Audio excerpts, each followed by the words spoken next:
നിങ്ങളുടെ favourite shows ഇനി ഒരിക്കലും മിസ്സാവില്ല. ഇപ്പോൾ C5 കാണും നിങ്ങളുടെ ഫേവറേറ്റ് ഷോ തികച്ചും സൗജന്യമായി.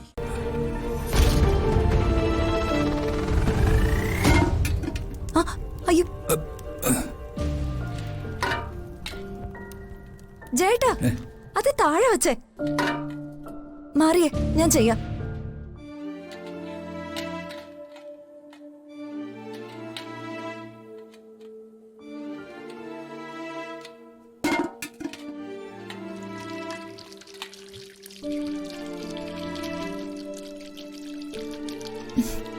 ഒരു കൈ കെട്ടിവെച്ചിരിക്ക, അത് വയ്യാത്ത കയ്യുവാ.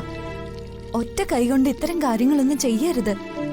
തിളച്ച കഞ്ഞിയാ, അത് മേത്തോട്ടെങ്ങനെ വീണാലോ. ഈ ഒരു കൈ മാത്രം വെച്ച് ഇത്തരം റിസ്ക് ഉള്ള കാര്യങ്ങളൊന്നും ചെയ്യരുത്. ഒറ്റക്കായി പോയൊരു മനുഷ്യനല്ലേ ഞാൻ. ഇതൊക്കെ പഠിക്കണ്ടേ? യഥാസമയം ആഹാരം എത്തിക്കുന്നുണ്ടല്ലോ, പിന്നെ എന്തിനാ ഈ വേണ്ടാത്ത പണി ചെയ്യുന്നേ? കഴിവതും മറ്റുള്ളവരെ ബുദ്ധിമുട്ടിക്കാതെ ജീവിക്കാനാ. അതാണ് ഇനി എന്റെ ആഗ്രഹം. ഒരാൾക്ക് 3 നേരം ആഹാരം കൊടുത്തു വിടുന്നത് എനിക്കൊരു ബുദ്ധിമുട്ടല്ല. അതിഥികൾ വന്ന് താമസിച്ചാലും ചെമ്പകമംഗലത്ത് ഇത് പതിവുള്ളതാ. ഇവിടുത്തെ മൂത്ത മകനായിട്ട് ജനിച്ചവനാണ് ഞാനെങ്കിലും ഇപ്പോ ഞാനിവിടുത്തെ ഒരു അതിഥിയല്ലേ. അതിഥിയായി പോയതിന് ഞാൻ നിരപരാധിയാണ്. ദേവി,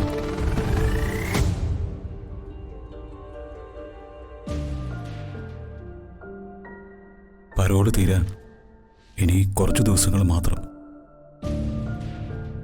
പക്ഷേ ഈ ദിവസങ്ങളിൽ ഞാൻ അനുഭവിച്ച സന്തോഷം ചെറുതല്ല. മരുഭൂമിയിൽ ഒരുക്കിയ മനുഷ്യന് മരുപ്പച്ച കണ്ടാലുള്ള സന്തോഷം അത്. ഇതെന്തായാലും പിറന്ന വീടല്ലേ. എത്ര നാളുകൾക്ക് ശേഷമാ ദേവിയുടെ കൈകൊണ്ടുണ്ടാക്കിയ ആഹാരം ഞാൻ കഴിക്കുന്നത്. ഈ സന്തോഷം എനിക്ക് പറഞ്ഞറിയിക്കാൻ വയ്യ. എന്റെ ജീവൻ രക്ഷിച്ച ആളല്ലേ ജയേട്ടൻ. ഒരപകട മരണത്തിൽ നിന്ന് എന്നെ രക്ഷിച്ച ആളോട് എനിക്ക് നന്ദിയും കടപ്പാടും ഉണ്ടാവാതിരിക്കോ? ഞാൻ കാരണോ ജയേട്ടന്റെ കൈ ഇങ്ങനെ ആയത്. അതില് എനിക്കുള്ള സങ്കടം ചെറുതല്ല. ദേവി, ഇതെന്താ ഇങ്ങനെ? അതിന് അപ്പുറത്ത് നിന്ന് സംസാരിക്കുന്നത്. ഞാൻ ദേവിക്ക് അന്യനല്ലല്ലോ. ദേവിക്ക് ആപത്ത് പറ്റിയാൽ രക്ഷിക്കേണ്ട ഉത്തരവാദിത്വം എനിക്കില്ലേ? എനിക്ക് ജയേട്ടനോട് സ്നേഹമുണ്ട്. അതിരിക്കപ്പിണ്ണം വെച്ചതായാലും എന്റെ അമ്മ പ്രസവിച്ച മകൻ എന്ന നിലയിലുള്ള സ്നേഹം. ദേവി, അതായത് ഞാനിപ്പോ തരുന്ന ആഹാരത്തിന് രുചിയുണ്ടാവാം, പക്ഷെ അതില പഴയ ദേവിയുടെ സ്നേഹമില്ല. നിൽക്കൂ. ഉള്ളുകൊണ്ട് നോവിക്കുമ്പോഴും ഉള്ളുകൊണ്ട് സ്നേഹിക്കാൻ കഴിയുന്ന ഒരാളെ ചില ദിവസങ്ങളായി ഞാൻ കാണുന്നു.